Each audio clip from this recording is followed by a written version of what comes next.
La cité religieuse de Dionger dans la commune de Kamoya sort de sa réserve et porte devant la face du monde la démission des pouvoirs publics. Elle ne supporte pas qu'une bretelle distante de quelques kilomètres soit laissée à l'État.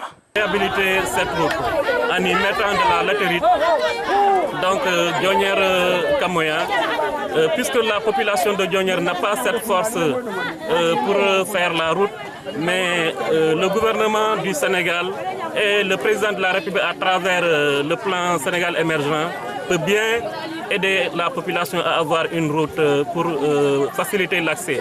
Quand vous savez qu'à Dionger annuellement, on organise un gamou de dimension internationale.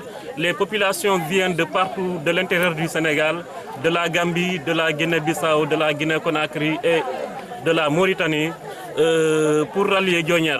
Parfois, il est même difficile d'accéder dans le village. Les cars s'arrêtent au niveau de Kamoya et les pèlerins viennent à pied dans le village. Et c'est aussi l'occasion de demander à l'État de nous aider à électrifier. L'absence de voie qui permet à Dionger de relier les autres localités complique les situations. Nous avons demandé au village environnant de sortir pour qu'on puisse vraiment remblayer les nids de poules et les ravins.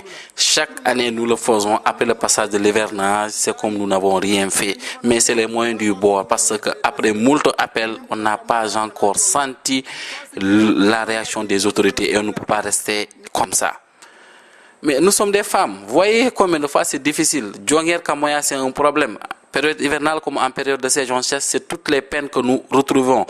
Imaginez une femme en état de grossesse ou bien quelqu'un qui est sur une situation très difficile que nous devons évacuer. Ce que nous demandons que les autorités regardent de ce côté-ci qu'ils puissent nous aider. Les véhicules n'entrent pas et c'est difficile parfois même d'évacuer des femmes enceintes à dos de charrette. C'est trop difficile. Les populations, face à la démission des pouvoirs publics, ont décidé de prendre leur destin en main en remblant les crevasses, les ravins par les moyens du bord. Reste à définir si elles pourront avoir les moyens de leur politique. Sédhiou, Walfadjri Radio TV, Lamine Bayo.